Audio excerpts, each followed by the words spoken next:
It begins with a whisper, not a bang. There is no sound, no explosion, no shudder of the earth. There is only a profound and sudden silence. It's a silence that blooms in the heart of our machines, a ghost that slips into the wires and extinguishes the light within. You feel it first as an inconvenience, a momentary glitch in the flow. The video you were streaming freezes on a face mid-laugh, now a meaningless mosaic of pixels on a dead screen. Your phone, held in your hand as a modern talisman, a gateway to the entire collective consciousness of humanity, becomes a cold, inert slice of glass and metal. The signal bars are gone, the Wi-Fi icon has vanished, there is nothing. You reboot it, a ritual as ingrained as breathing. But this time the familiar logo doesn't lead to a universe of connection. It leads back to blackness. A flicker of annoyance gives way to a prickle of unease. You glance at your laptop, your smart television, your digital assistant. All dark, all silent. A spreading void is creeping into your home, a technological plague. It is as if someone has thrown a master switch, plunging not just a city, but the entire planet into an invisible dark age. This isn't a power cut, not in the way you've ever known. The lights might even still be on for now, a lingering phantom of a world that just moments ago made sense. But the systems that allow those lights to function are already dying. The global financial markets, a frantic dance of algorithms and light-speed trades, have flatlined into a catatonic state. Trillions of dollars in digital wealth, an abstract concept we all agreed to believe in, has evaporated into the ether, its existence no longer verifiable. The intricate ballet of global logistics, the just-in-time delivery of food, medicine, and fuel grinds to a catastrophic halt. Container ships, vast steel behemoths guided by satellites, are now blind, drifting in the currents of the world's oceans. Aircraft, once held aloft by a constant stream of data from the ground, are suddenly flying on instinct and decades-old principles alone, their pilots frantically trying to raise a voice in a sky that no longer listens. The silence deepens, becoming a physical presence. It is the silence of a billion conversations cut short. The silence of a global nervous system that has suffered a fatal stroke. Within hours, the secondary effects begin their cascade. The power grids, deprived of the sensitive computer controls that keep them balanced on the knife edge of supply and demand, start to fail. They collapse not in neat, predictable sections, but in violent, convulsive surges, frying transformers and shattering infrastructure in a way that will take not days or weeks to repair, but years, decades. Now the true darkness begins. Water purification plants cease their pumping. Natural gas pipelines lose pressure. Hospitals, their backup generators finally sputtering out of fuel, fall into a terrifying quiet, the life-sustaining hum of machinery replaced by the shallow breaths of the dying. The world we built, a magnificent, fragile tower of interconnected technology, has crumbled into dust in less time than it takes to watch a movie. We are left in the twilight of our own incredible achievements, stranded on the shores of a new primitive continent. Is this a fever dream, a paranoid fantasy spun from the anxieties of our hyper-digital age? Is it a scene from a blockbuster film designed for our entertainment? A thrilling but ultimately safe exploration of a future that will never be? Or are you watching a dress rehearsal, a meticulously researched preview of a genuine looming reality?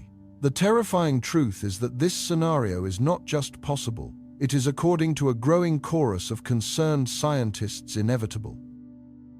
They fear we are sleepwalking towards a precipice oblivious to the celestial threat that gathers its strength 93 million miles away. We look to the sky and see a friend, a gentle, life-giving star, the serene anchor of our solar system. We have forgotten its true nature. Our sun is not a tranquil ball of light. It is a chaotic, unimaginably violent nuclear furnace. Its surface is a roiling ocean of plasma, 1,000,000 degrees hot, racked by magnetic forces that dwarf the power of every nuclear weapon on Earth, combined into a single terrifying instant. This star, our star, is a slumbering dragon, and for the entirety of human history, we have been living through a period of its relatively gentle breathing. But it is starting to stir, and the scientists, who study its every flicker and spasm, have seen something that chills them to the bone. They are tracking the convergence of solar cycles, the alignment of magnetic polarities, and the emergence of sunspot clusters of unprecedented size and complexity. Their models are all pointing to a single, terrifying conclusion: that the Sun is gathering its strength for a storm of historic proportions. A superstorm. It is an event that has a precedent. In 1859, before the world was webbed in copper and silicon, a solar storm of colossal magnitude struck our planet. Known as the Carrington event, it was a planetary-scale electromagnetic pulse. The nascent technology of the day, the telegraph system, was its primary victim. Wires spontaneously burst into flames. Operators were electrocuted at their posts. The northern lights, the aurora, was seen as far south as the Caribbean, so bright that people could read a newspaper by their eerie dancing glow at midnight. It was a spectacle, a curiosity, a minor disruption in a world run by steam and muscle. Now imagine the power of a Carrington-class event, or one even stronger, unleashed not on a world of telegraphs, but on our world. A world utterly and completely dependent on the fragile microtransistor. It wouldn't just set our communications back to the 19th century. It would shatter the very bedrock of 21st century civilization. The threat is no longer abstract. It now has a name, a designation whispered in the halls of astrophysics departments and clandestine government agencies. It is a hypothetical classification for a convergence of phenomena that computer simulations predict will reach a terrifying crescendo. They call it 3I, Atlas. The I stands for interplanetary. A storm so vast its shockwave will be felt across the inner solar system. The 3 refers to its predicted kinetic energy, a power classification so far beyond our current scale it had to be invented. And Atlas. Atlas is an acronym: Atmospheric Terrestrial Link, Annihilation Storm. It is a name chosen not for its poetry, but for its brutal accuracy. It is a forecast for the end of our connected world. This is not a prophecy written in an ancient text. It is a stark warning, written in the language of mathematics and physics, emerging from the most sophisticated solar observatories ever created. These sentinels, staring into the heart of our star, are detecting the early tremors. They are mapping the buildup of magnetic energy in the Sun's corona, a celestial battery charging to a catastrophic level. The data suggests that sometime in the final quarter of 2025, the Sun will unleash a coronal mass ejection, a CME of such biblical scale that it will overwhelm Earth's natural defenses. Our magnetosphere, the planetary shield that has protected life here for eons, will be punched through, torn and battered into submission. What follows will be an invisible tsunami of charged particles, a wave of electromagnetic fury traveling at millions of miles per hour, striking our planet with the force of a cosmic sledgehammer. Its first victim will be our orbital infrastructure. The thousands of satellites that form the backbone of our global village, our eyes and ears in the heavens, will be instantly fried into useless debris. GPS, weather forecasting, global communications, all will cease to exist. But this is only the prelude. As the storm's energy slams into the upper atmosphere, it will induce immense electrical currents in the ground beneath our feet. Our power grids, our vast, continent-spanning networks of wires, will become unwitting antennae absorbing this apocalyptic surge.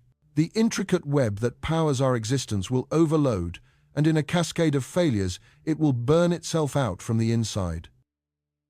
This is the scenario that keeps engineers and national security experts awake at night.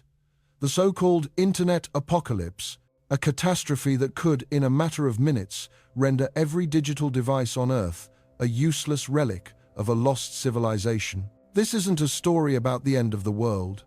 It is a story about the end of times, a time's world ours. the one we have so carefully, so brilliantly, and perhaps so foolishly constructed. It raises the most fundamental questions we can ask about ourselves. How did we become so powerful, yet remain so vulnerable? We have built a glass house on the slopes of a volcano, mesmerized by the beauty of our own reflection, while ignoring the rumbles from within. The story of 3I, Atlas, is the story of that volcano. It is a journey into the heart of our sun, a place of unimaginable violence and power, to understand the physics of its fury. It is a race against time, following the scientists and engineers who are desperately trying to build a shield before the storm breaks. And it is a stark examination of our own society, a deep dive into the fragile interdependencies that hold our civilization together. Over the next 2 hours, we will peel back the layers of this existential threat. We will travel from the cutting-edge solar observatories that watch the sun's every move to the secretive government bunkers where contingency plans are being drawn. We will meet the brilliant minds who saw this coming and the powerful forces who chose to ignore their warnings. We will explore the science of space weather, a field of study that has morphed from academic curiosity into a matter of planetary survival. Most importantly, we will confront the ultimate question. When the silent storm arrives, as the evidence suggests it will we be ready, or will the legacy of our era be written in the darkness? A cautionary tale of a civilization that reached for the stars, only to be undone by the one it could never escape. The clock is ticking. Late 2025 is not a distant, abstract future. It is right around the corner, and the dragon is waking up. What if the future of our world was decided not in a boardroom or on a battlefield, but in a quiet English garden, more than a century and a half ago? The date is September 1st, 1859. The air is thick with the scent of late summer blooms and the hum of progress. Across the globe, a new invention is shrinking the world. A nervous system of copper wire and clicking relays called the telegraph. It is the pinnacle of human ingenuity, the very definition of modern. In his private observatory near London, a wealthy brewer and amateur astronomer, Richard Carrington, is engaged in his daily ritual. He is meticulously projecting the sun's image onto a screen, sketching the dark, churning blemishes he sees on its face, sunspots. It is painstaking, repetitive work, a study in quiet patience. But on this morning, patience is shattered by impossibility. 2 points of light, blindingly white, suddenly erupt from a cluster of sunspots. They are so intensely brilliant, they defy description, an incandescent fury that seems to burn a hole not just in his projection, but in reality itself. He is stunned, convinced his equipment is faulty, that his eyes are playing tricks. Yet the phantoms remain searing themselves into his vision. For 5 minutes, he is the only human being in history to witness such an event, a direct naked view of the sun unleashing a fraction of its true power. He feels a deep, instinctual unease, a sense of having trespassed, of seeing something no mortal was meant to see. He does not know it yet, but he has just become the first witness to the greatest solar storm in recorded history. He has seen the flash. The thunder is on its way. 17 hours later, just before dawn, on the other side of the world, the sky begins to burn. From the snows of the Rocky Mountains to the humid shores of the Caribbean, the heavens are torn asunder by curtains of light. Vivid auroras of crimson, green, and violet pulse and dance with terrifying speed so bright that miners in Colorado are awakened and begin preparing breakfast, mistaking the celestial inferno for the rising sun.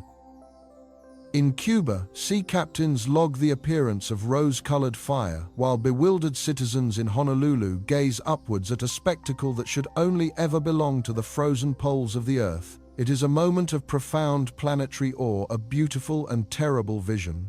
But along those slender copper wires of the telegraph network, the beauty gives way to pure chaos. This is not some distant, harmless light show.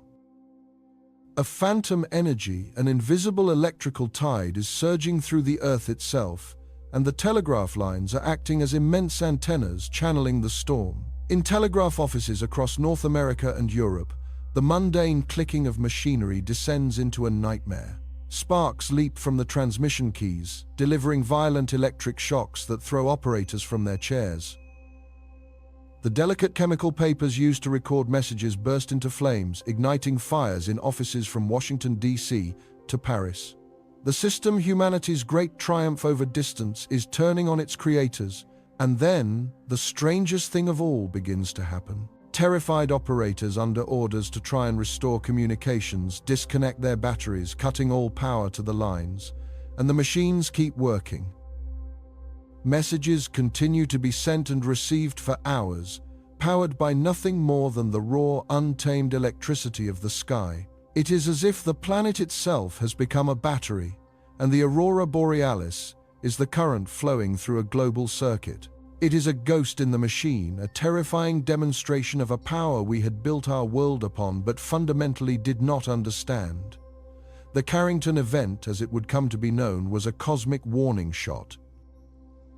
It was the sun reminding its tiny orbiting children that the light which gives us life can also deliver devastating ruin. In 1859, the consequences were manageable. A few burned offices, a few singed beards, a global network brought to its knees for a day or two. It was a spectacle, a mystery, a scientific curiosity. But it left behind a question that would haunt us for generations, a question that grows more urgent with every passing year. If this is what the sun did to a world of simple iron and wire, what would it do to ours? To answer that, we have to journey into the heart of the storm itself, to understand the physics of the weapon our own star can wield against us. What Richard Carrington witnessed was not just a bright spot, it was a solar flare, a cataclysmic explosion on the sun's surface, and it represents one of the most violent events in our solar system. To grasp its scale, you must first reimagine the sun. It is not the serene, perfect sphere you see in the sky. It is a churning, boiling ball of plasma, a fluid of electrically charged particles 1,000,000 kilometers across, governed by forces of unimaginable complexity. Its most potent force is magnetism. But this is not the gentle, predictable magnetism of a compass needle. The sun's magnetic field is a chaotic, tangled nightmare. Because the sun's equator rotates faster than its poles, the magnetic field lines are constantly being stretched, twisted, and contorted like countless trillions of rubber bands being wound tighter and tighter. They store up phenomenal amounts of energy, creating immense magnetic knots that rise to the surface. These knots are the sunspots Carrington was sketching.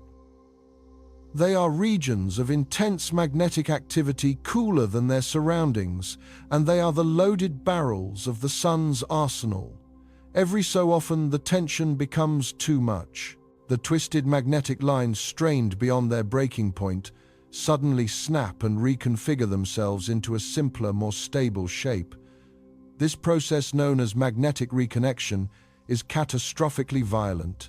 The energy it unleashes is almost beyond comprehension. In a matter of minutes, a solar flare can release the power of billions of hydrogen bombs. It is a cosmic short circuit on a planetary scale. The immediate result is a flash of radiation across the entire electromagnetic spectrum. A wave of searing X-rays and ultraviolet light erupts from the sun, traveling outwards at the speed of light. This is the first punch. It arrives at Earth in just over 8 minutes without warning. This blast of radiation superheats our planet's upper atmosphere, the ionosphere, causing it to expand and swell. This is what can disrupt high-frequency radio communications, causing blackouts for pilots and mariners, and it can drag on low-orbiting satellites, shortening their lifespan. But the flare, for all its fury, is only the opening act. It is the blinding muzzle flash from the cannon. The real danger is the cannonball that follows. Sometimes the same magnetic explosion that creates the flare is powerful enough to do something even more dramatic. It can vomit a part of the sun itself out into space. This is a coronal mass ejection, or CME. Imagine a bubble of magnetism, billions of tons of superheated plasma of protons and electrons torn from the sun's atmosphere and hurled outwards. It is a solar tsunami, a ghostly hurricane of charged particles, often wider than 100 Earths, traveling at speeds that can exceed 3 million miles per hour. Unlike the flare's radiation, which arrives in minutes, the CME is a lumbering beast. Its journey across the 93 million miles to Earth can take anywhere from 18 hours to several days. This gives us time. It is a crucial, precious window between the initial flash of the flare and the final crushing impact of the plasma cloud. For the people of 1859, it was a silent, unknowable journey. They saw the beautiful auroras, but had no idea they were the grand finale of a cosmic assault that had begun the day before. They were seeing the aftershocks of a collision, a battle being waged in the invisible realms high above their heads. For our planet is not defenseless. It possesses an ancient and powerful shield, a guardian field that has protected life on its surface for billions of years, the magnetosphere. Generated by the churning, molten iron in Earth's core, it is a vast, invisible bubble of magnetic force that surrounds our world. It extends tens of thousands of miles into space, a cosmic bulwark against the constant onslaught of the solar wind, the steady stream of particles that flows from the sun. Under normal conditions, our magnetosphere deflects this solar wind the way a ship's bow wave deflects water, channeling the dangerous particles safely around our planet and down towards the poles where they interact with the atmosphere to create the gentle, predictable auroras our shield holds. But the CME that followed the Carrington flare was not the normal solar wind, it was a battering ram. When this billion-ton cloud of magnetized plasma slammed into Earth's defenses, the collision was apocalyptic. Our planet's magnetosphere was compressed with ferocious violence, crushed down to a fraction of its normal size. The shockwave reverberated through the entire system. But the true danger of a CME lies in its magnetic orientation. If the magnetic field within the plasma cloud happens to be aligned opposite to Earth's own magnetic field, the results are catastrophic. It is the cosmic equivalent of bringing the north pole of one magnet to the south pole of another. They don't just repel, they connect. A process called magnetic reconnection occurs on a planetary scale. Earth's shield is breached. The CME's magnetic field lines effectively unzip the front of our magnetosphere, opening a direct channel for a torrent of energy and particles to pour into our upper atmosphere. This is what happened in 1859. An unimaginable flood of solar energy cascaded down Earth's magnetic field lines, overloading the entire system. The auroras, normally confined to the Arctic and Antarctic circles, were the visible proof of this breach. They were pushed all the way down to the tropics as the shield buckled and the solar storm penetrated deeper than ever before. And as this immense surge of magnetic energy swept across the planet, it induced powerful electrical currents in the ground beneath. The Earth's very crust became electrified. Any long conductive material, like the hundreds of miles of copper telegraph wire strung across the continents, acted as a perfect conductor for this planetary current. The phantom energy that powered the telegraphs and sparked the fires was the energy of the sun itself, channeled by a wounded planet. The operators in 1859 had unwittingly built a system perfectly designed to capture the fury of a once-in-a-century solar storm. They had created a lightning rod for a tempest they couldn't see, a storm that raged not in the clouds but in the fabric of space itself. For over 160 years, the Carrington event has served as our benchmark, our worst-case scenario. It was a glimpse of the sun's true potential, a primal force of nature that could reach across the void of space and humble our proudest technologies. We studied it, we modeled it, we told ourselves we understood the threat. We built a world of exquisite technological sensitivity in its shadow. A global civilization utterly dependent on a delicate web of satellites, power grids, and undersea cables. A system 1,000,000 times more vulnerable than the simple copper wires of 1859. We have been living on borrowed time, gambling that a storm of that magnitude would not return in our lifetime.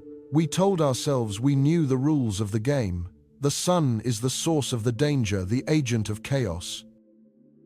Earth's magnetic shield is our only defense.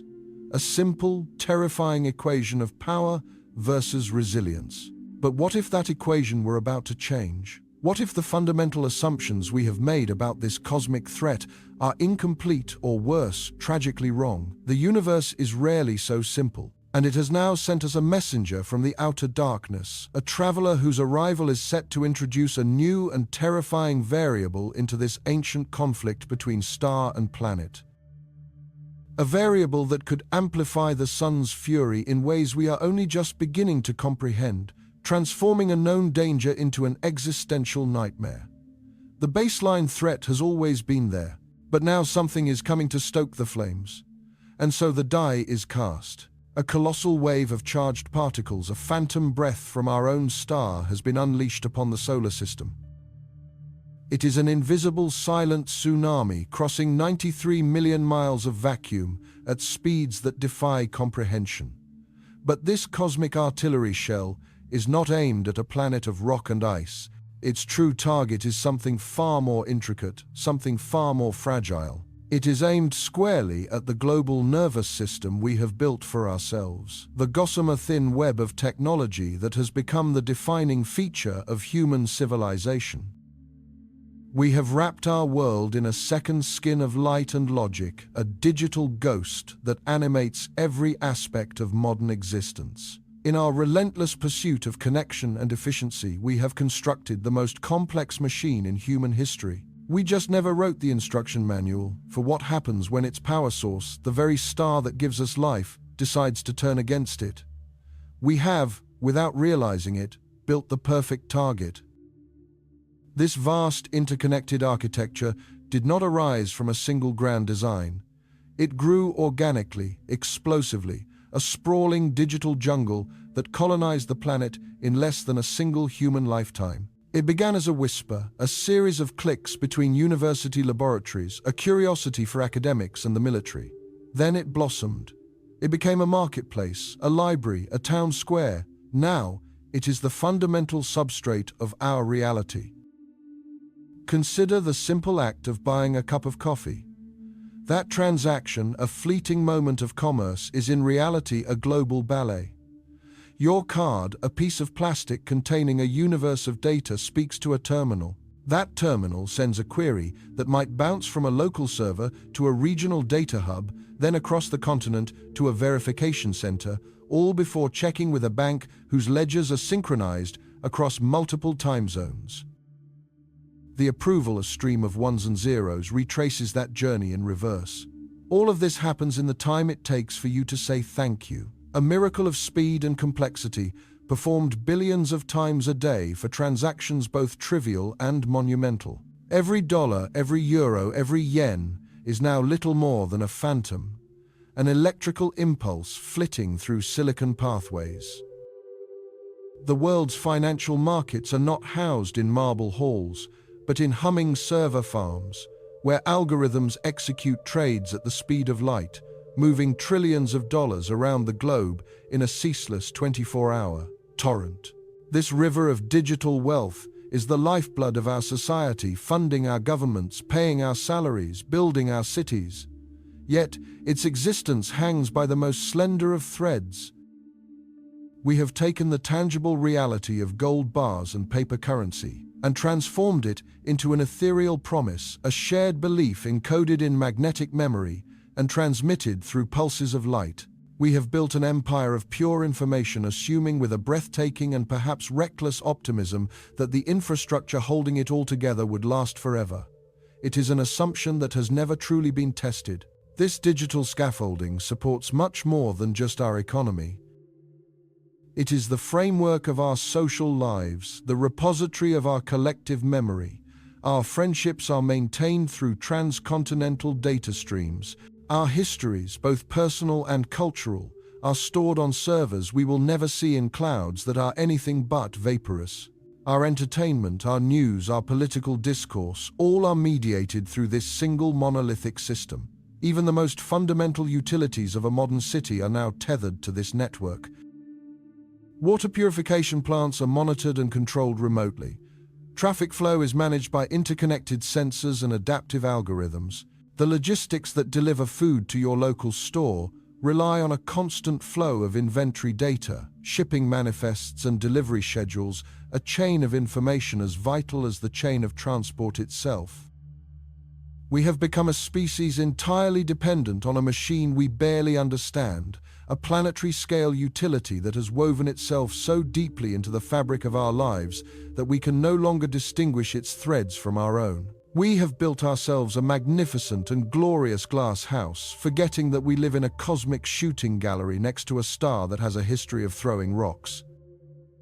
The physical reality of this global network is a hidden world of technological marvels and shocking vulnerabilities. Its primary arteries, the great data-carrying vessels of our age, do not soar through the sky but lie in the crushing abyssal dark of the world's oceans.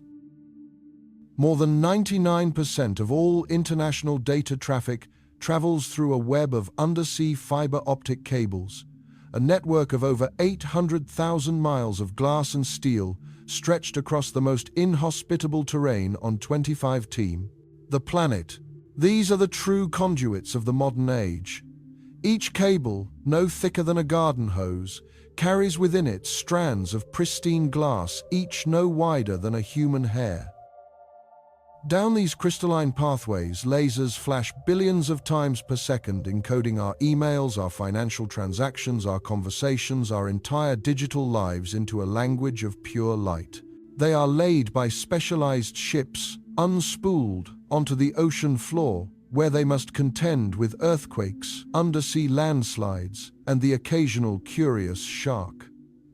Yet these physical threats are not the greatest danger they face. The true Achilles heel of this submerged nervous system is not the fiber itself, but the equipment that keeps the light alive. Over the vast distances of an ocean basin, even the purest light signal will dim and degrade.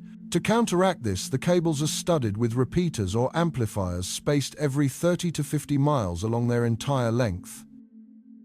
These are sophisticated, sensitive electronic devices that act as way stations, catching the fading light pulse, regenerating it to its original strength, and sending it on its way. They are the heartbeats of the network, and they require power. This power is fed down the cable itself, a high-voltage direct current sent from landing stations on either side of the ocean. The cable, with its long copper conductor, essentially becomes an enormous antenna, a colossal wire stretching for thousands of miles across the seafloor. When a powerful coronal mass ejection strikes the Earth, the planet's magnetic field begins to vibrate and shift violently. This dynamic magnetic field, through the fundamental laws of electromagnetism, induces powerful, uncontrolled electrical currents in any long conductor. These geomagnetically induced currents, or GICs, would surge down the power lines of the undersea cables. The repeaters, designed to operate on a precise voltage, would be hit with a massive chaotic surge of raw power, a jolt of electricity far beyond their tolerance. The delicate, intricate circuitry within them would be fried in an instant. Not just one or two, but potentially hundreds of repeaters along a single transoceanic cable could be destroyed simultaneously. And because this is a global phenomenon, cables all over the world, particularly those at higher latitudes where the geomagnetic effects are strongest, would suffer the same fate. The arteries of global communication would not just be severed, they would be cauterized, rendered inert. Repairing them is a monumental task. Specialized ships must be dispatched to the precise location of each and every failed repeater. A grapple must be lowered thousands of feet to retrieve the cable from the ocean floor. The damaged section must be hoisted aboard the faulty repeater, spliced out, and a new one painstakingly integrated. It is a process that, for a single repair, can take weeks. In a scenario where thousands of repeaters have failed at once, there are simply not enough ships, not enough spare parts, and not enough time. The great digital bridges connecting the continents would collapse into silence, a silence that could last not for days or weeks, but for months or even years. While the world below goes dark, a second, equally devastating assault would be taking place in the heavens above. High in the silent vacuum of orbit, circling the Earth in a precise and elegant formation, is a constellation of machines upon which we have built the modern science of location and, more importantly, of time. The Global Positioning System, or GPS, is perhaps the most profound and least appreciated utility of the modern era. We think of it as the friendly voice that guides our cars, but its true role is far more fundamental. GPS is, in essence, a global clock of unimaginable precision. Each of the 31 operational satellites carries multiple atomic clocks synchronized to within a few nanoseconds of one another. By receiving the signals from several of these satellites, a receiver on the ground can calculate its position anywhere on Earth with startling accuracy. But it is this timing signal, this constant, ultra-precise pulse from orbit, that has become the silent, unsung conductor of our technological symphony. That financial transaction for your coffee, its timestamp, which prevents fraud and ensures the integrity of the global banking system, comes from GPS. The seamless handoff of your mobile phone call from one tower to the next. It is synchronized by GPS. The stability of the electrical power grid itself, which requires different power stations to feed into the network in perfect phase with one another, is maintained by GPS timing signals. It is the invisible metronome that keeps the entire rhythm of our interconnected world in lockstep. This celestial clockwork is tragically, exquisitely vulnerable. The satellites exist outside the main protection of the Earth's atmosphere and magnetic field, exposed to the full fury of the Sunday. A CME's wave of high-energy protons would arrive first in as little as 30 minutes after the initial flare. These particles are like microscopic bullets capable of penetrating the satellite's shielding and wreaking havoc on their delicate microelectronics. They can cause phantom commands, corrupt memory, and in a severe event, permanently burn out critical components, turning a billion-dollar piece of technology into a dead piece of space junk. Even for the satellites that survive this initial onslaught, a second danger awaits. As the main body of the CME slams into the magnetosphere, it injects a tremendous amount of energy into the upper atmosphere, the ionosphere. This layer of charged particles, which is normally relatively stable, becomes superheated and turbulent, roiling with irregularities. The crisp, clean radio signals from the GPS satellites must pass through this chaotic tempest to reach the ground. As they do, the signals are scattered, bent, and delayed, a phenomenon known as scintillation. The precise timing information they carry is corrupted, becoming hopelessly unreliable. For a receiver on the ground, the satellites would effectively vanish into a fog of radio noise. Navigation would become impossible. The timing signals that synchronize the world's infrastructure would disappear. The symphony would descend into a cacophony. Cell networks would fail. The stock market's high-frequency trading would halt. The power grid would struggle to maintain stability. We would be cast back into a world where we not only do not know where we are, but we also do not know what time it is. The silent conductor would have left the stage, leaving behind an orchestra of chaos. And then there is the oldest and most critical infrastructure of all, the one upon which everything else without exception is built. The electrical power grid. It is the foundation of the pyramid, the system that powers the servers, the communication networks, the water pumps, the hospitals, the lights in our homes. And it is here in this sprawling network of wires and pylons that a solar superstorm can deliver its most devastating earthbound blow. The same principle that induces currents in undersea cables applies to the vast, continent-spanning transmission lines of the grid. These lines, stretching for hundreds of miles, act as immense antennae, soaking up the energy from the fluctuating magnetic field and generating powerful low-frequency direct currents. These GICs are a poison to the grid's most critical components, the extra-high voltage transformers. These are not the familiar pole-mounted transformers you see in your neighborhood. They are behemoths the size of small houses, weighing hundreds of tons. They are the great heart valves of the electrical system, stepping voltage up for efficient long-distance transmission, and then stepping it down for local distribution. When a transformer designed for alternating current, or AC, is fed a significant dose of DC from a geomagnetic storm, a catastrophic process begins. The direct current saturates the transformer's magnetic core, pushing it into a state it was never designed to handle. It effectively creates a massive magnetic short circuit. The transformer begins to draw enormous reactive power from the grid, placing a huge strain on the entire system.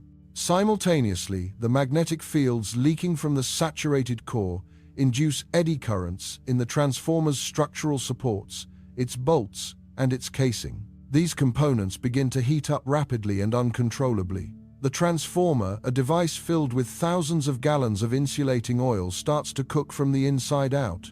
The oil breaks down, generating flammable gases.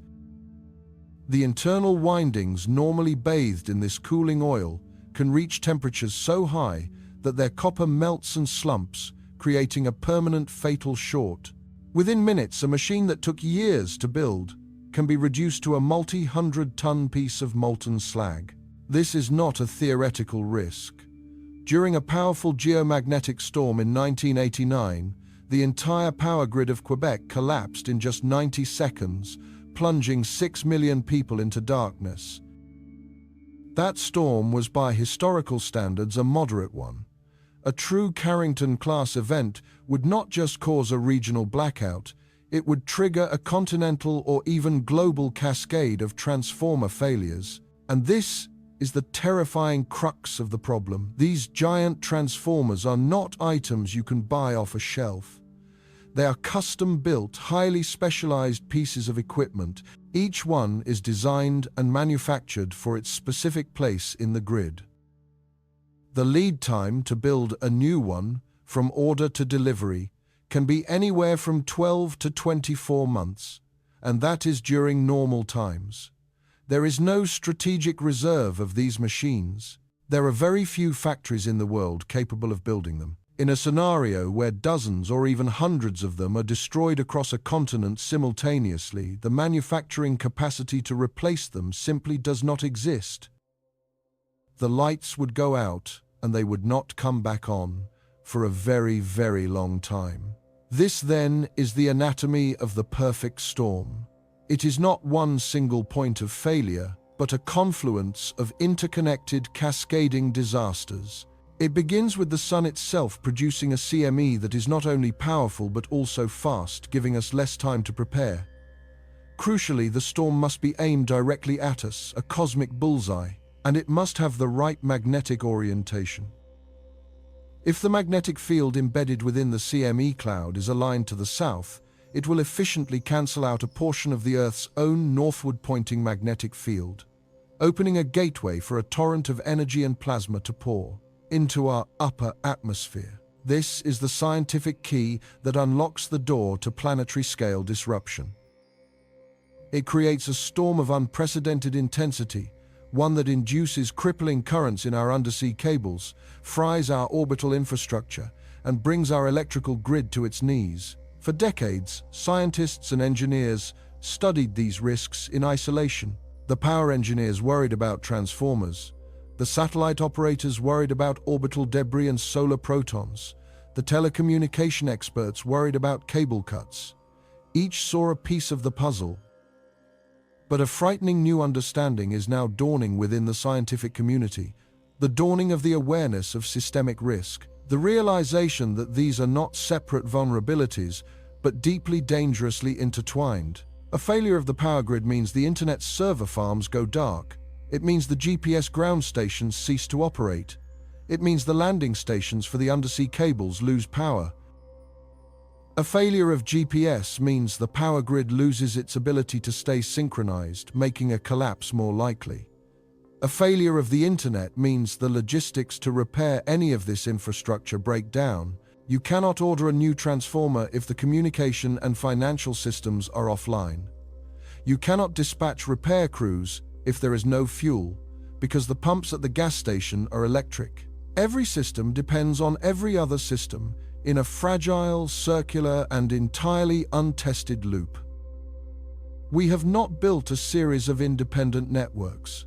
We have built a single global machine, and we are now beginning to understand that it has a single system-wide off switch, and the sun's finger is hovering right over it. The ghosts of the past, as we have seen, offer us a stark and humbling lesson. They remind us that our star, the giver of life, is also a slumbering giant capable of lashing out with a fury that can scorch civilizations back to a dark age. The Carrington event, the Quebec blackout, these were not anomalies. They were whispers, previews of a power we have only begun to comprehend. But those whispers came from a time of ignorance, a time when humanity was a passive victim, blissfully unaware of the cosmic storm gathering just beyond the horizon.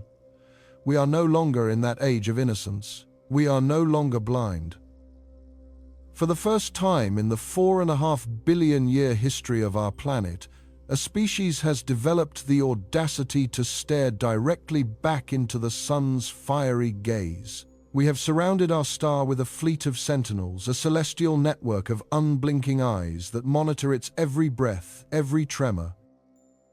From the Solar Dynamics Observatory, capturing images of such staggering resolution that it reveals the sun not as a placid orb, but as a roiling, tempestuous hellscape, to the Parker Solar Probe, a daring emissary from Earth, actually flying through the sun's corona, tasting the solar wind, and feeling the pulse of its magnetic heart, we have instrumented our star in ways our ancestors could only dream of.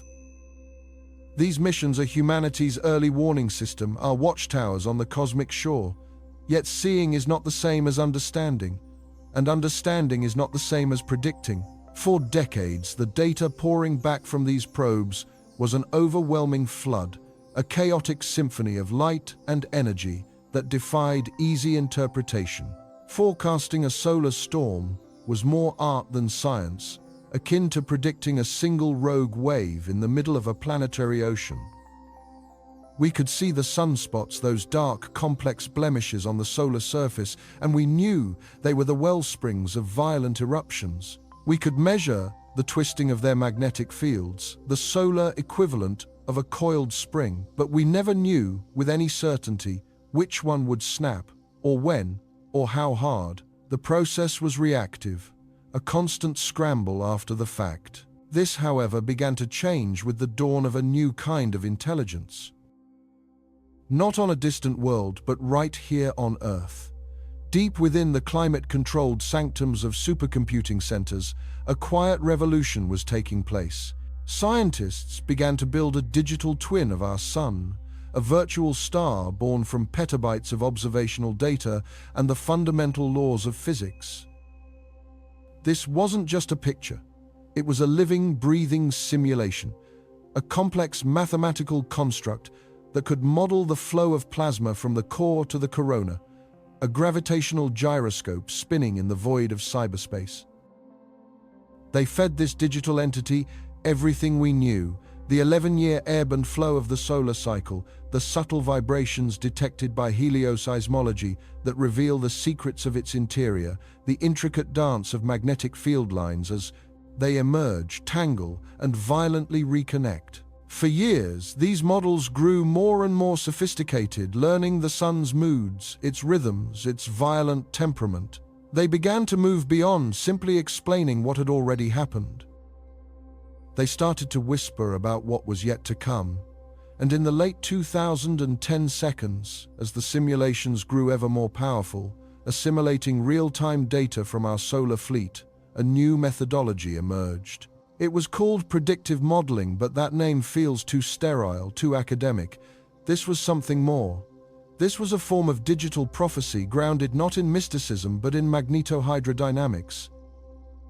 The models began to flag certain magnetic configurations as precursors to extreme events, identifying patterns in the chaos that were invisible to the human eye. They could see the deep-seated instabilities building weeks before a sunspot even became a major threat. It was like listening for the deep, resonant hum of an engine about to fail, hearing the strain in the metal before the catastrophic fracture. Then, as the sun began to awaken from its slumber and climb toward the peak of solar cycle 25, the models started to converge on a singular, terrifying hypothesis. It wasn't a vague warning of increased activity. It was specific. It was quantitative. It had a name, a designation given to a probabilistic forecast of such magnitude. It demanded a unique classification, 3I, Atlas. The name itself is a chilling piece of bureaucratic poetry.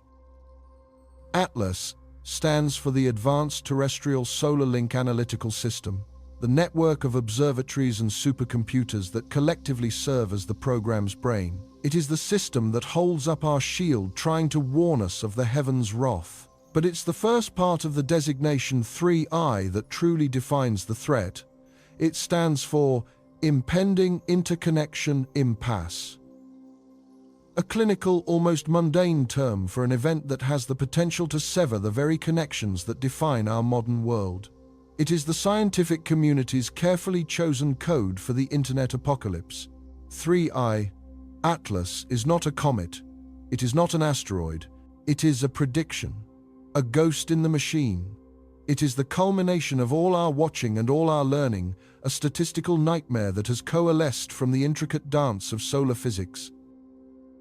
The models running millions of future scenarios based on the sun's current trajectory began to flag a period in late 2025 with a disturbingly high probability of a catastrophic event, not just a powerful flare, not just a fast-moving coronal mass ejection, but a perfect storm, a confluence of worst-case scenarios that together would create a solar outburst of almost mythological proportions, an event that would make the Carrington event look like a mere firecracker.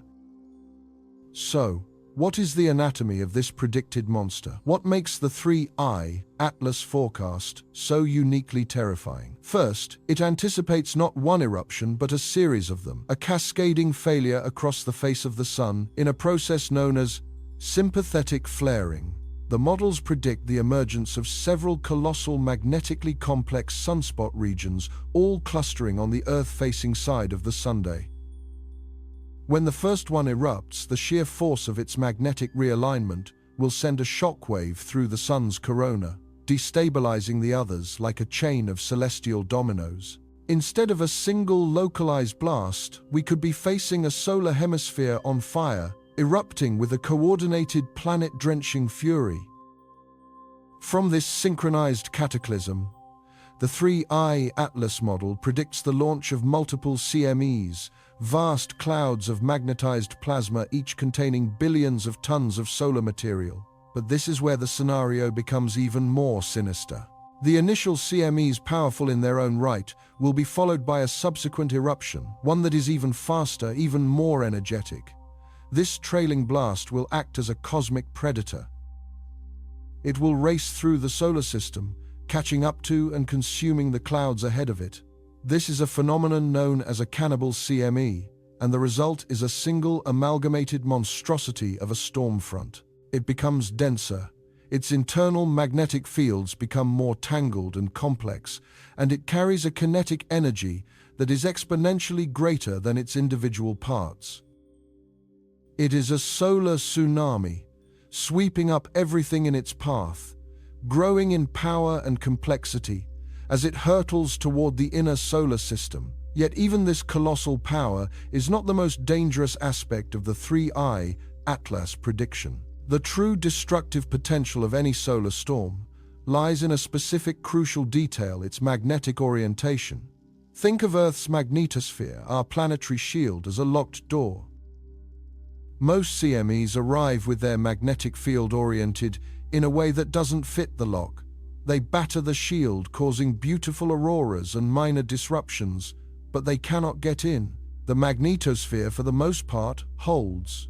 The key to unlocking that door is a southward-pointing magnetic field within the CME, what scientists call a negative BZ. If a CME arrives with a strong, sustained, southward-pointing magnetic field, it is the perfect key. It will connect with Earth's northward-pointing magnetic field at the front of the shield, initiating a process called magnetic reconnection on an apocalyptic scale. It effectively short-circuits our planet's defenses, opening a vast funnel through which torrents of solar energy and radiation can pour directly into the upper atmosphere. The 3I Atlas model predicts exactly this. The complex tangled fields of the cannibal CME are forecast to arrive at Earth with a brutally strong and terrifyingly stable southward orientation. It will not just knock on the door of our magnetosphere, it will blow it clean off its hinges. The energy transfer from the solar wind into our planet's system would be unprecedented in recorded history. The Carrington event was a direct hit from a powerful magnetically aligned storm. 3I Atlas is predicted to be a Carrington-class event amplified by sympathetic eruptions and a cannibalistic merger, creating a storm so potent, so perfectly geo-effective that our historical analogues fail to capture the scale of the impending devastation. The scientific basis for this prediction is not a fringe theory. It is the result of the same peer-reviewed science that allows us to land rovers on Mars and predict the orbits of asteroids. The WSA-Enlil model, a sophisticated forecasting tool used by NOAA's Space Weather Prediction Center, is one of the primary engines behind this forecast. It combines observations of the Sun's surface with a complex model of the solar wind to simulate the journey of a CME from the Sun to the Earth. When fed the precursor conditions that the Atlas system identifies for late 2025, the Enlil spiral paints a terrifying picture. A dense, high-velocity wave of plasma washing over Earth, its arrival timed with a prolonged and despicably, intensely negative magnetic field. The consequences of such an impact are almost unthinkable, because our world is now fundamentally different from the world of 1859. The Carrington event struck a planet of steam and iron. Its primary effect was on the nascent telegraph network, a simple system of wires on wooden poles. 3I Atlas would strike a planet of silicon and light, a world built upon a fragile, interconnected web of microelectronics. Our civilization is a delicate house of cards, built on the assumption of a calm Sunday. 3I Atlas is the gust of wind that can bring it all down. The first casualties would be in orbit. Our constellation of thousands of satellites, the backbone of our global communication, navigation, and financial systems, would be flying directly through the heart of the storm. The intense bombardment of high-energy particles would fry their sensitive electronics. The energized upper atmosphere would swell, becoming denser dramatically, increasing the drag on satellites in low Earth orbit. Their orbits would rapidly decay, causing hundreds, perhaps thousands of them to burn up or make uncontrolled re-entries into the atmosphere. GPS would vanish. Satellite television would cease. Global financial transactions which rely on GPS for timing would grind to a halt. The eyes and ears we have in the sky would be blinded and deafened in a matter of hours. Down on the surface, the true catastrophe would begin to unfold. The violent rattling of Earth's magnetic field would induce immense electrical currents not in the atmosphere but in the ground beneath our feet. These geomagnetically induced currents, or GICs, would seek the path of least resistance, surging into the conductive metal of our long-distance power lines. Our electrical grids are not designed to handle this kind of low-frequency DC current. It would flow into the giant transformers at substations, the critical nodes that keep our entire power system functioning. The transformers' magnetic cores would become saturated, causing them to overheat with terrifying speed. Their copper windings would begin to melt, their insulation would fail, and across the globe they would begin to explode. Not just a few, but hundreds, perhaps thousands. This is the true horror of 3I Atlas. It's not about a temporary blackout. The destruction of these extra high voltage transformers represents a civilizational choke point. These are bespoke, monstrously large pieces of equipment, weighing hundreds of tons. They take years to build and transport, and we have very few spares. Losing a significant portion of the world's transformer fleet is not a problem you fix in a week or a month or even a year. We are talking about a potential worldwide blackout lasting for multiple years, in some regions possibly a decade. A world without power is a world without clean water, without sanitation, without modern medicine, without refrigerated food, without communication, without law and order. It is a regression of a century or more in the span of a single day. The prediction is on the table, a product of our most advanced science. It is not an absolute certainty. It remains a probabilistic forecast, but the probability is high enough that ignoring it would be an act of collective insanity. For the first time in our history, we may have a credible, specific warning of a naturally occurring civilization-ending event. We have been shown the loaded gun. We have been told when the trigger might be pulled. The question that now hangs in the silent darkness of space, a question that will haunt our every waking moment as we approach late 2025, is a simple one.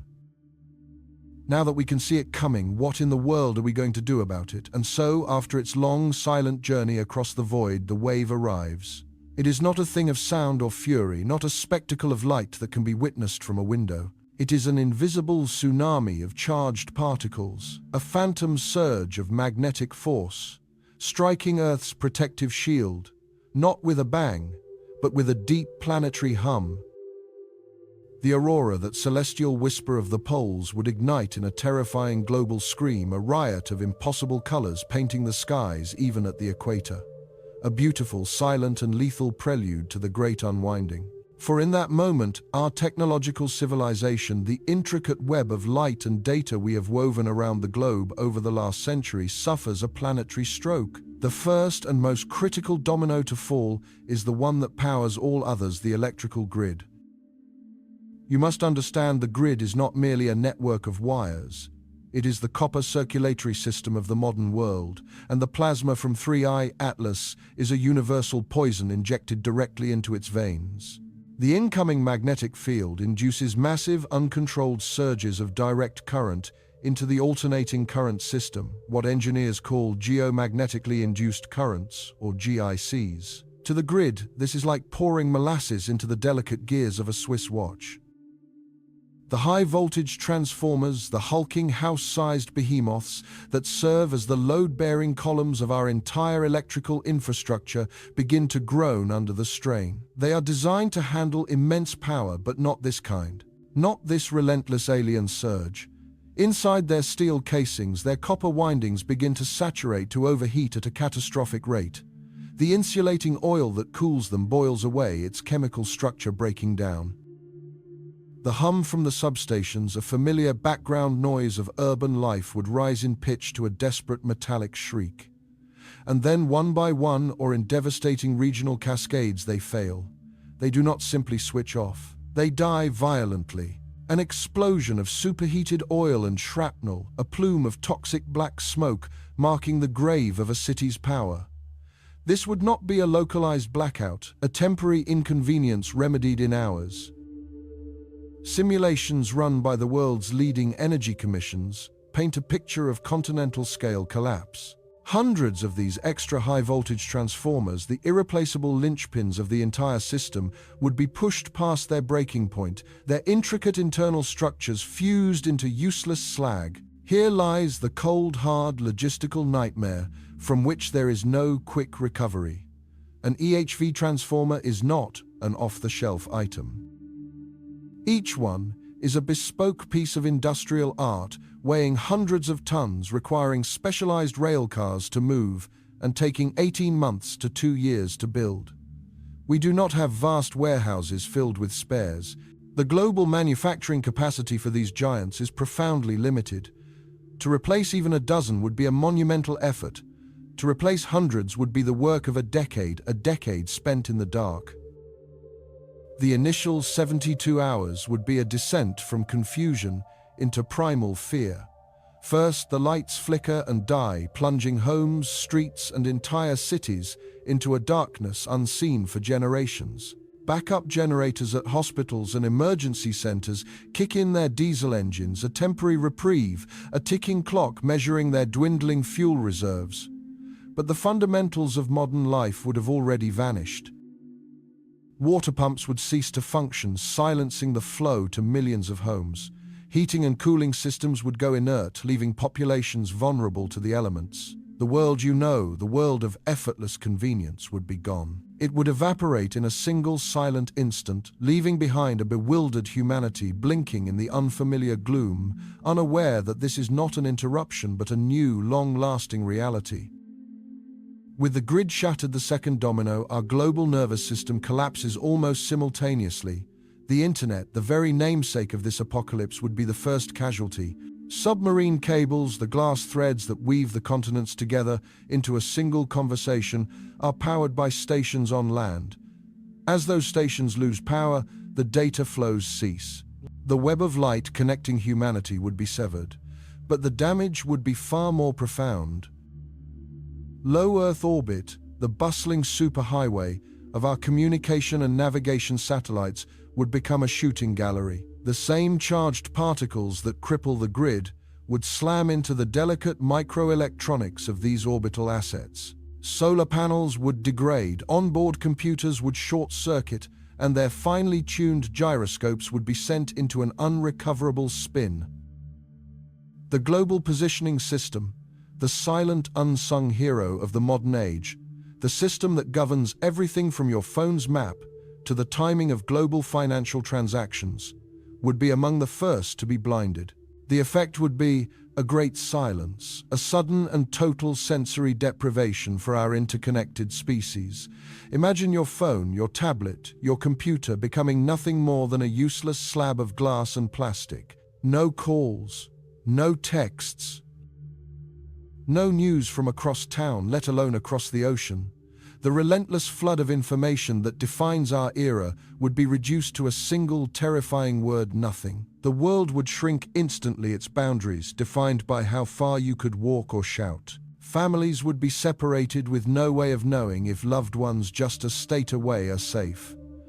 Governments would lose command and control, their ability to coordinate a response crippled at the very moment it is most needed. The cloud, that abstract realm where we store our collective knowledge, our economies, our memories, would dissipate into a meaningless concept. Data centers, the vast digital libraries of Alexandria of our time, would fall silent as their backup power fails, their stored information locked away in an electronic tomb. We would be cast adrift on a sea of ignorance, haunted by the ghost of a connected world, with rumor and fear becoming the only forms of broadcast. For a society that has forgotten how to function without instantaneous information, this silence would be more terrifying than the darkness itself. It would be the death of certainty, the end of the shared reality that binds us. This communications blackout, coupled with the power grid's demise, triggers the third and perhaps most lethal cascading failure, the complete and utter breakdown of global supply chains. Our civilization is a marvel of just-in-time logistics.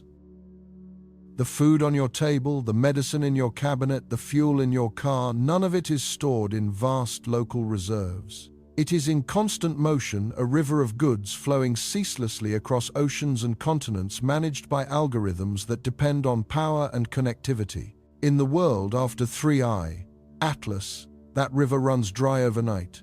Think of a supermarket. Without power, the registers are dead, the lights are out. The refrigerated and frozen sections begin to thaw, a race against time and decay. Within 48 hours, panic buying would strip the shelves of anything non-perishable. Within a week, the stores would be empty husks and there would be no resupply. The trucks that carry the food are stranded, their drivers unable to get fuel because the electric pumps at filling stations no longer work. Their GPS is dead, their dispatchers unreachable. The ports, the great arteries of global trade, would seize up. Container ships 100 miles offshore would become floating prisons, unable to navigate safely or communicate with land. cranes that lift millions of tons of goods each day would stand idle, their electric hearts silent. The entire physical economy, the movement of real things, would grind to a halt. This is where the true fragility of our existence is laid bare. The consequences are not abstract. They are measured in empty stomachs and desperate thirst. Modern agriculture is an energy-intensive industry. Automated irrigation systems that water the fields would fail, leaving crops to wither under the sun. Processing plants that turn harvests into food would shut down. The cold chain, the unbroken line of refrigeration that keeps food and medicine safe from farm to consumer, would be shattered. Mountains of food would rot in silos and warehouses, while just a few hundred miles away cities would begin to starve. And then there is water. We turn a tap and it appears clean and safe. It is a miracle we have long taken for granted. But this miracle is powered by electricity. Massive pumps draw water from rivers and aquifers, pushing it through a labyrinth of pipes to our homes. Treatment plants use complex, energy-hungry processes to make it potable. Without power, the pumps stop.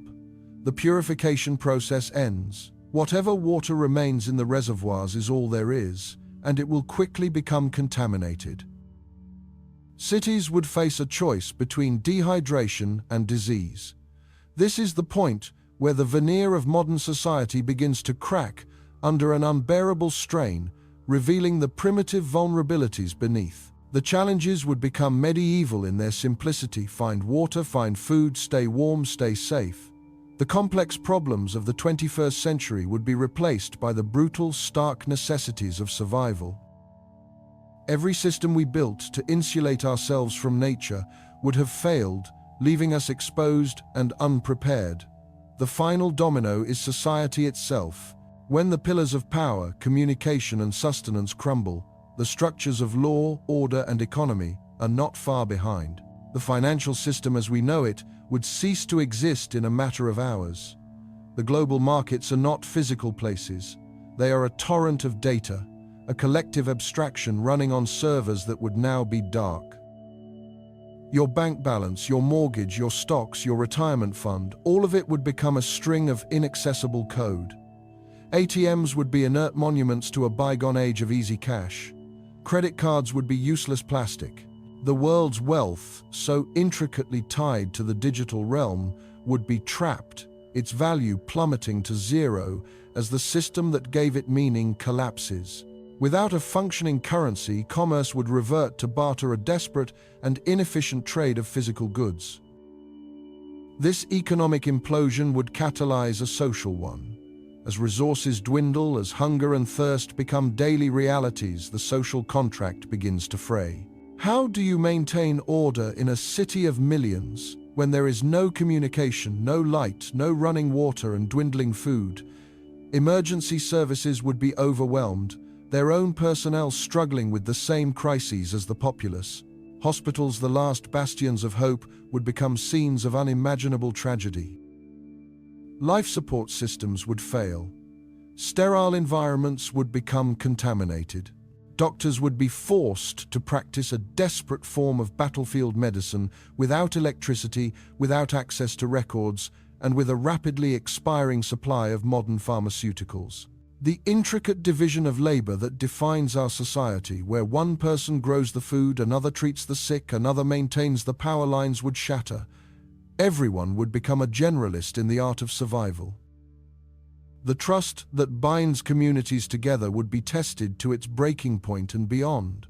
What the simulations and expert analyses reveal is not a single disaster, but a synchronized systemic failure of everything at once. It's a fire, a flood, a famine, a blackout, and a plague happening simultaneously everywhere. We have constructed a magnificent, glittering tower of technological achievement, but we have built it on a foundation of startlingly fragile glass. We have forgotten the skills of our ancestors, trading resilience for convenience, robustness for efficiency. The chilling reality of a 3I, Atlas-level event is not just the loss of the internet. It is the loss of the last 200 years of progress in the span of a few days. It is a forced reset to a darker, harder, and more brutal age, a world plunged into a long twilight, with no guarantee that we would ever possess the means to find the dawn again. The question then becomes not just how we would survive, but what of our humanity would be left when the lights for the first time in a century go out for good. And so we are left on that precipice, staring into the silent, static-filled abyss of a world disconnected. A world where the intricate web of light and logic that binds us together has been torn asunder by a phantom from deep space. The images we conjured in the preceding moments of darkness, of silence, of a sudden and catastrophic return to a forgotten age are not fantasy. They represent a genuine, calculated risk, a potential future etched into the cold mathematics of astrophysics and electrical engineering. But to leave the story there, suspended in that moment of ultimate dread, is to tell only half the tale. It is to ignore the single most powerful force in this entire cosmic equation, human ingenuity. Because we are not a species that simply waits for the storm to break. We build storm walls. We chart the winds. We listen to the thunder from a billion miles away. For every terrifying vulnerability that 3I, Atlas threatens to exploit, there is a shield being forged, a plan being drafted, a global immune response kicking into gear. This is the other side of the story, not the story of our fragility, but the chronicle of our resilience. It begins not on Earth, but a million miles out in the silent gravitational oasis known as Lagrange Point 1. Here, in this exquisitely stable gravitational pocket between the Earth and the Sun, we have placed our sentinels. They are humanity's tripwire, our unblinking eyes, staring directly into the face of our star, waiting for the first sign of its fury. This is the domain of the Deep Space Climate Observatory, or DSCBRVAR, a joint mission between NOAA and NASA. For years it has hung in the void, a silent guardian whose sole purpose is to taste the solar wind long before it ever reaches our planet. Its instruments are not designed to capture beautiful images for public consumption. They are cold, analytical tools. A Faraday cup to measure the speed, density, and temperature of the oncoming plasma.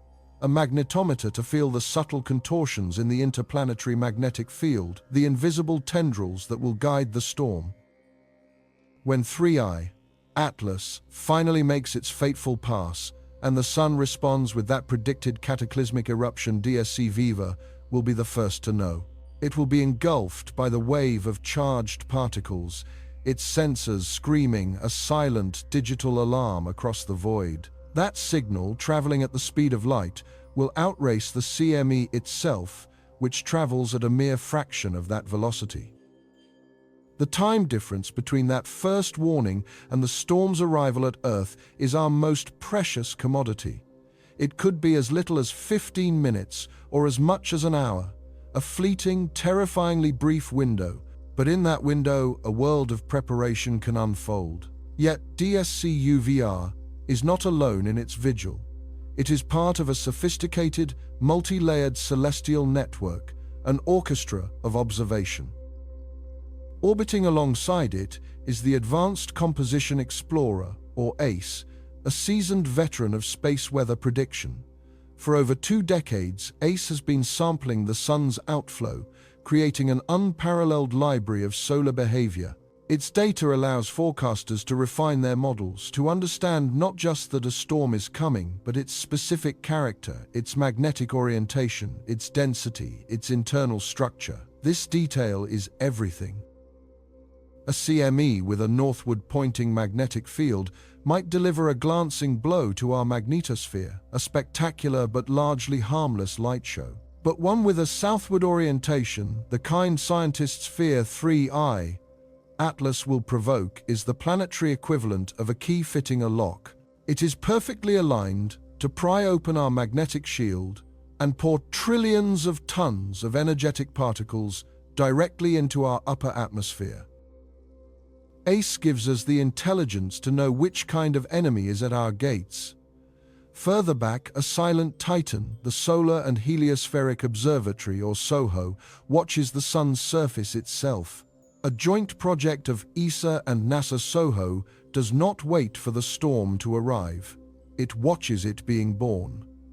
Its coronagraphs ingenious instruments that create a permanent artificial eclipse block out the sun's blinding glare. This allows it to see the ethereal, ghostly tendrils of the corona, the sun's outer atmosphere where these eruptions take shape. Long before DSCOVR feels the blast, SOHO will see it. It will capture the image of a billion-ton cloud of plasma leaping from the solar surface, a monstrous celestial beast taking flight. This visual confirmation is the starting gun in the race against time. The moment SOHO's images hit the screens at NOAA's Space Weather Prediction Center in Boulder, Colorado, and at ESA's counterpart in Darmstadt, Germany, the clock truly starts ticking. A global network of scientists, engineers, and grid operators will spring into action, armed with the knowledge of what is coming. And soon a new guardian will join them, the European Space Agency's Vigil mission slated for launch right at this critical juncture.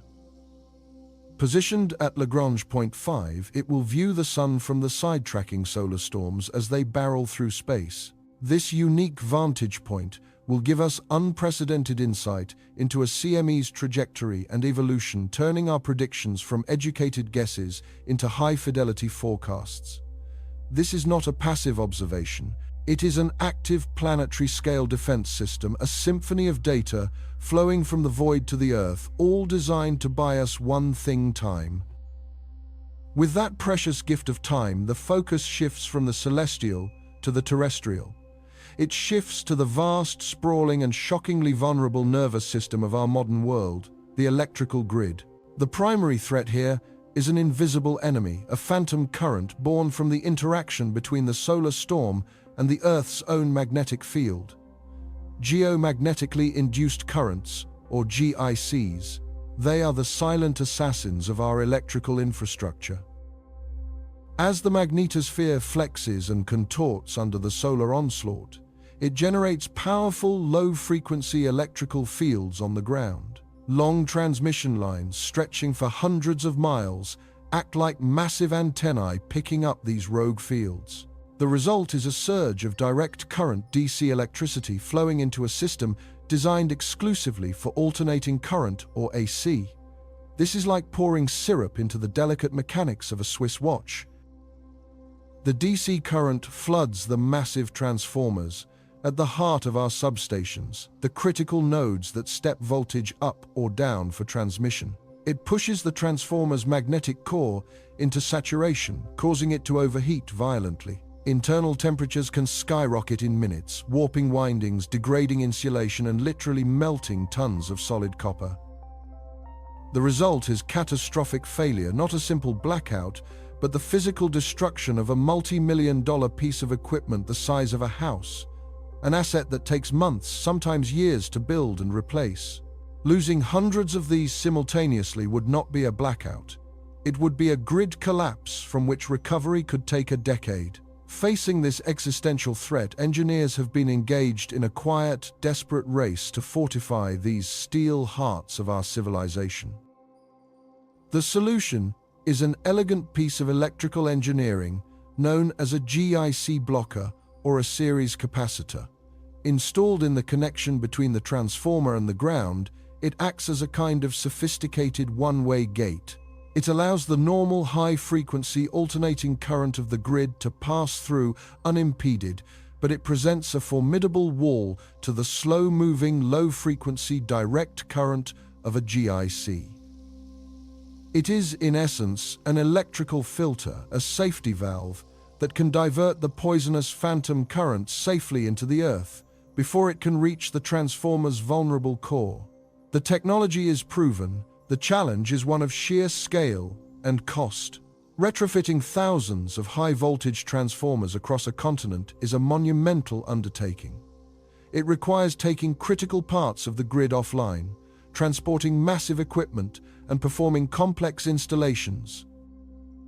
But in the years since the 3I Atlas threat became clear, a quiet, unheralded revolution has been underway. Power companies, spurred by government mandates and the chillingly clear scientific consensus, have accelerated these upgrades. From the plains of North America to the industrial heartlands of Europe, and the burgeoning cities of Asia, teams of engineers are working against the clock. They are hardening the grid one substation at a time, installing these crucial defenses in a global effort to prevent the lights from going out for good. Alongside these physical upgrades, new operational protocols are being put into place. When the warning from our space-based sentinels arrives, grid operators will have minutes to act. They can preemptively reduce the load on the most vulnerable transformers, reroute power across less susceptible lines, and in the most extreme cases, initiate controlled sectional blackouts. It is a terrifying trade-off to intentionally plunge a city into darkness for a few hours in order to save it from a darkness that could last for years. But even a hardened power grid cannot save the most intricate and perhaps most vital network of all.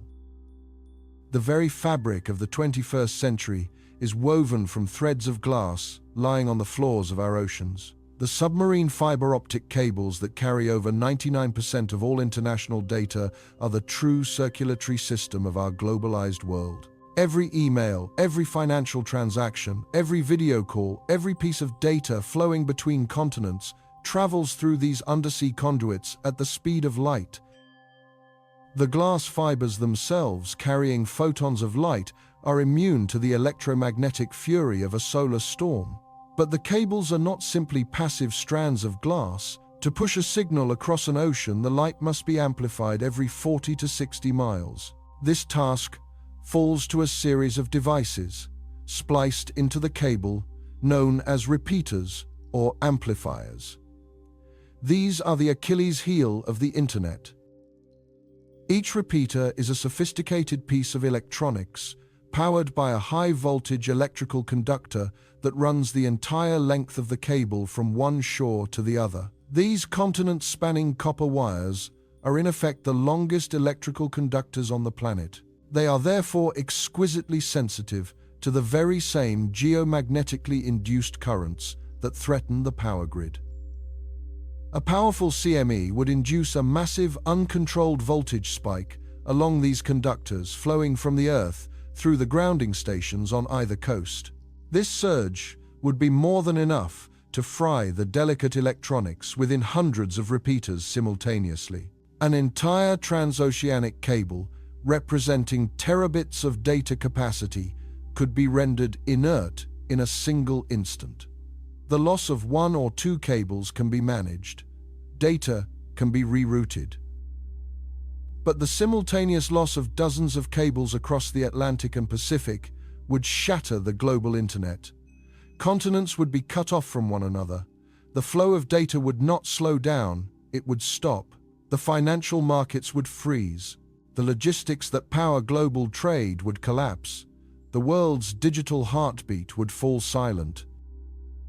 The challenge of protecting this submarine infrastructure is immense. You cannot simply send a crew to the bottom of the Mariana Trench to install a blocker. The solutions must be more innovative, built into the very design of the system itself. Newer cable systems are being laid with hardened repeaters, featuring enhanced power surge protection and more resilient internal components. But the immense legacy network of older, more vulnerable cables remains the primary concern. Here, the mitigation strategy is one of intelligent dynamic defense. Cable operators working with space weather agencies have developed sophisticated models to predict which specific cable routes will be most affected. The induction effect is not uniform across the globe. It is strongest at higher latitudes and varies based on the geology of the seafloor. With the early warning from space, operators can identify the highest risk cables. They can then implement a radical defensive maneuver, a controlled shutdown. By temporarily isolating the power conductor from its shore-based ground connection just before the storm hits, they can prevent the destructive induced current from ever forming. The cable goes dark, but its hardware is saved. Moments after the storm passes, it can be re-energized, bringing the connection back to life. Simultaneously, a global automated traffic shaping system will engage in a frantic, high-stakes ballet of data. Artificial intelligence algorithms fed with real-time space weather data will begin rerouting global information flows away from the most vulnerable pathways. Trans-Pacific data might be shifted to shorter, less exposed transatlantic routes, or even through terrestrial networks across Asia and Europe. The goal is to move as much critical data as possible onto the most resilient paths before the vulnerable ones are taken offline. It is a race against the clock on a planetary scale, a testament to the complex self-healing capabilities we are building into our global brain. We are teaching our network how to duck, how to brace for impact, how to survive the storm. Yet even with all these shields in place, we must plan for the possibility of failure. What if the storm is stronger than predicted? What if a critical defense fails? Prudence demands that we build lifeboats. If the great ship of the global internet is breached, we need smaller, more resilient systems to carry the essential functions of society. This has spurred a renaissance in decentralized and alternative communication technologies. Engineers are rapidly deploying and testing mesh networks, where devices connect directly to each other rather than through a central tower or server. In a disaster scenario, your phone could become a node in a vast ad hoc network, relaying messages for miles by hopping from one device to the next. This creates a resilient, self-organizing communication web that does not depend on a fragile, centralized infrastructure. Organizations are developing low-bandwidth, satellite-based backup systems designed to transmit only the most critical data, emergency broadcasts, financial settlements, government directives. These are not meant for streaming video, but for keeping the core functions of civilization running. Even older technologies are being given a new lease on life. Amateur radio operators, long seen as hobbyists from a bygone era, are now being integrated into national emergency plans. Their ability to communicate across continents using shortwave radio bouncing signals off the very ionosphere that a solar storm disrupts provides a robust, last-ditch communication channel that is almost impossible to sever completely. These are not replacements for the internet we have lost. They are the digital seeds from which a new connection can grow. They are the emergency services, the government channels, the community networks that will allow us to coordinate, to respond, and to rebuild. They are the assurance that even if the world goes quiet, we will not be left in total silence. From the silent watch at Lagrange Point 1 to the engineers working in the deep hum of a substation, from the AI algorithms rerouting global data to the hobbyist tuning a shortwave radio in their basement, a new picture emerges. It is a picture of a civilization that has looked its own vulnerability squarely in the eye and refused to blink.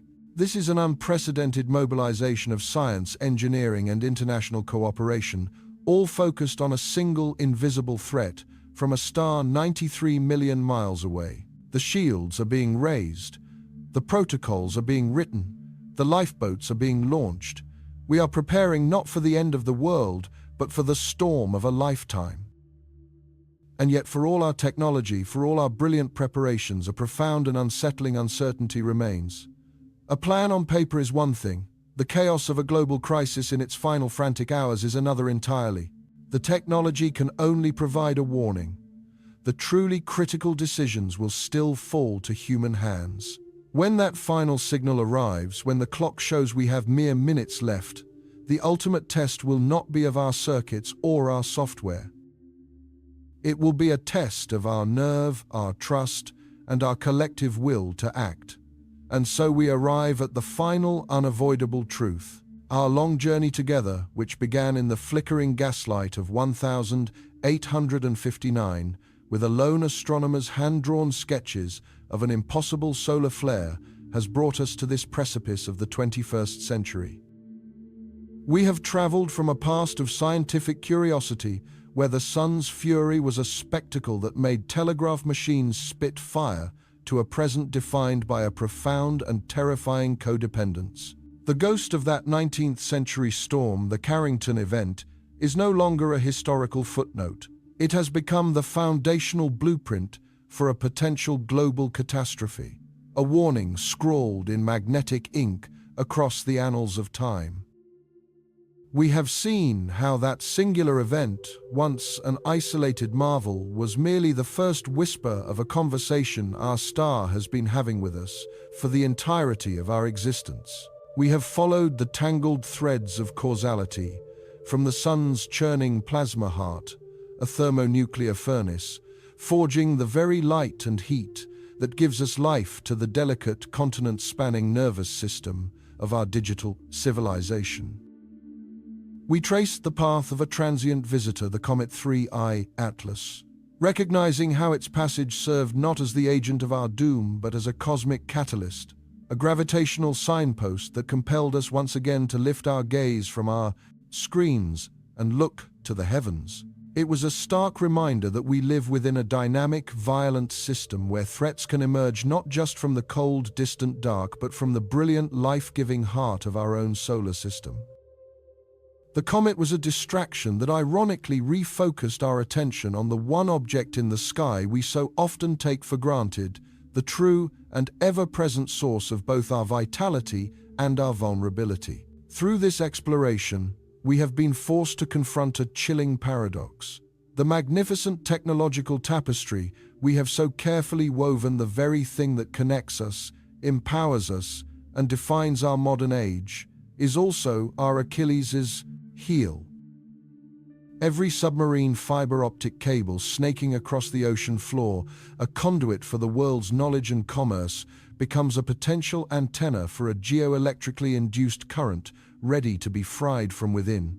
Every satellite in our orbital constellations, a miracle of communication and navigation, is a fragile sentinel floating directly in the line of fire, its sensitive electronics vulnerable to a blitz of high-energy solar protons.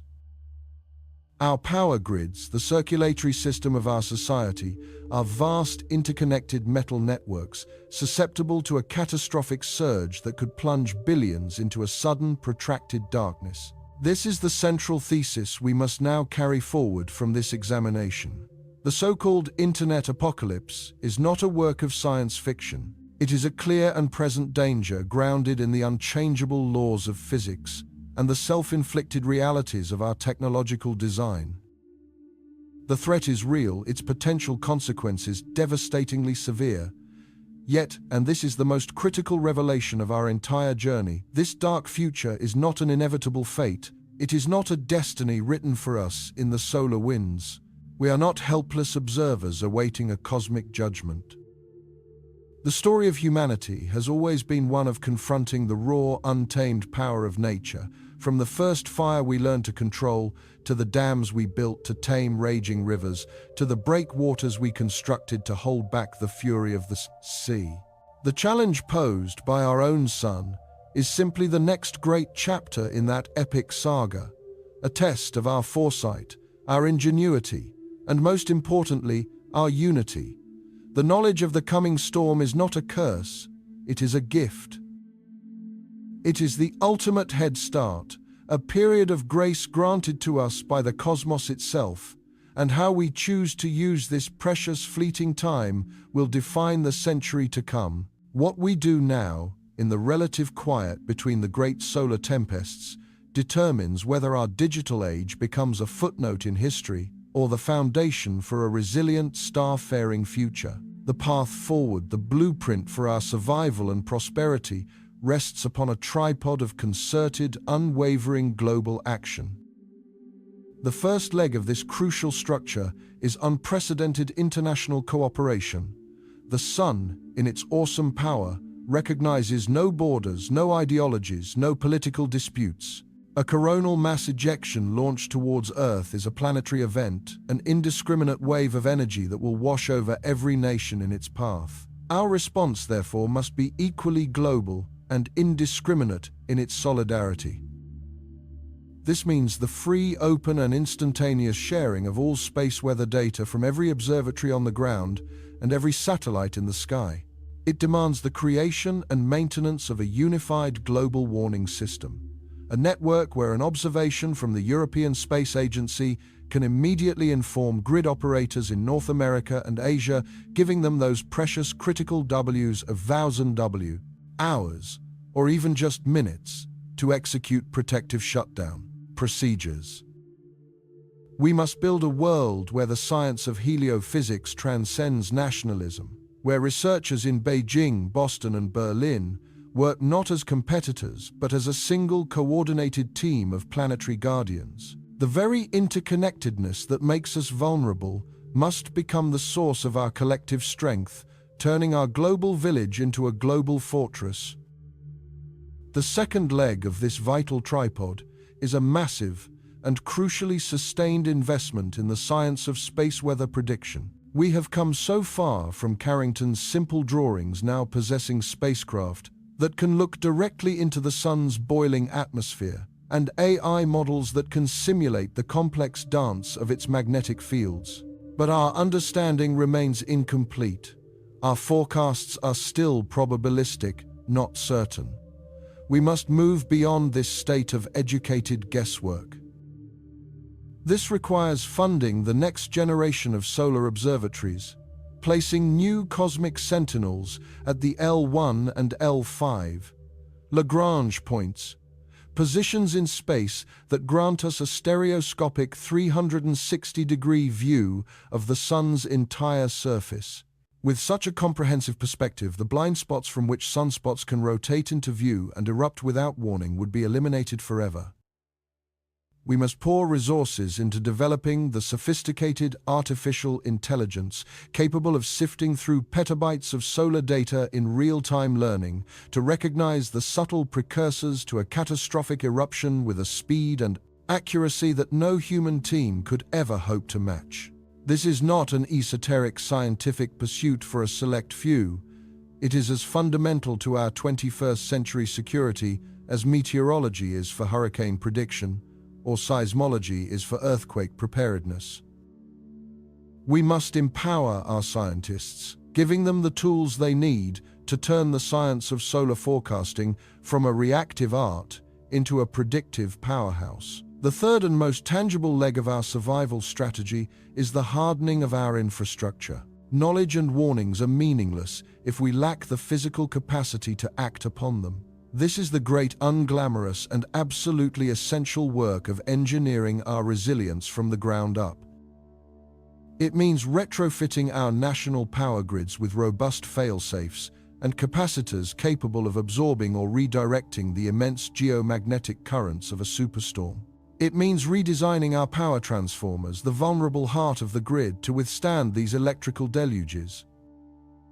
It involves the development and implementation of smart grid technologies that can intelligently segment the network, isolating failures in one region to prevent a cascading collapse that ripples across an entire continent. For our orbital assets, it means designing satellites with more robust shielding, redundant circuits, and the onboard autonomy to enter a protective safe mode at a moment's notice, turning their most sensitive components away from the solar onslaught. And for the vital arteries of the internet lying on the seabed, it means reinforcing the signal repeaters that boost the data stream across thousands of miles, the very components most susceptible to induced currents. This undertaking will be astronomically expensive, a project on the scale of the global highway system or the Apollo program. But we must reframe this cost. It is not an expenditure. It is the single greatest insurance policy humanity could ever purchase for its own future, a premium paid to guarantee the continuity of civilization itself. The cost of inaction, as we have seen, is measured not in dollars but in decades of potential collapse and recovery. Beyond these pillars of action lies a deeper, more philosophical transformation that we must all embrace: the cultivation of a culture of continuous vigilance. The sun's cycle of activity, waxing and waning over 11-year periods, can lull us into a dangerous complacency during its quiet years. The memory of the last great storm fades, budgets for preparedness are cut, and our collective attention drifts to more immediate terrestrial concerns. This is a pattern of behavior we can no longer afford. Vigilance must become as ingrained in our society as our dependence on the technology it protects. It must be taught in our schools, discussed in our governments, and understood by every citizen who flips a switch or connects to a network. We must finally and fully internalize the truth of our environment, that we live on a beautiful, hospitable planet, but one that drifts through a cosmic shooting gallery tethered to a star of immense and volatile power. Our species has evolved to watch the horizon for predators and the clouds for rain. We must now evolve our consciousness to watch our star for flares, to listen for the static of a solar wind, to feel the subtle shifts in the magnetic field that surrounds and protects our world. This is the ultimate goal, to reach a new and mature relationship with our sun. For millennia, we have worshipped it as a god, then studied it as an object. Now we must learn to live with it as a partner, a powerful, dynamic, and sometimes dangerous partner. This is the informed harmony we seek. It is a state of being where our technological advancement is matched, step for step, by our cosmic awareness. A future where a Carrington-level event is no longer a civilization-ending threat, but a severe, yet manageable natural disaster.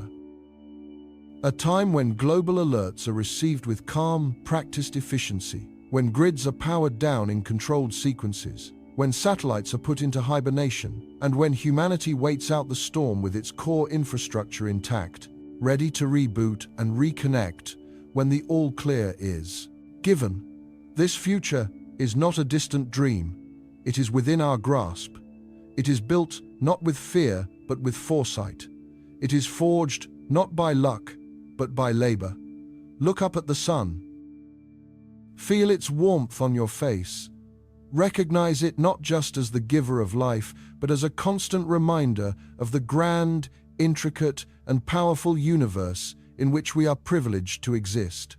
Our journey has shown us the peril, but it has also illuminated the path. The challenge is immense, but the human spirit for innovation and survival is immeasurable. The great star that powers our world has issued us a test.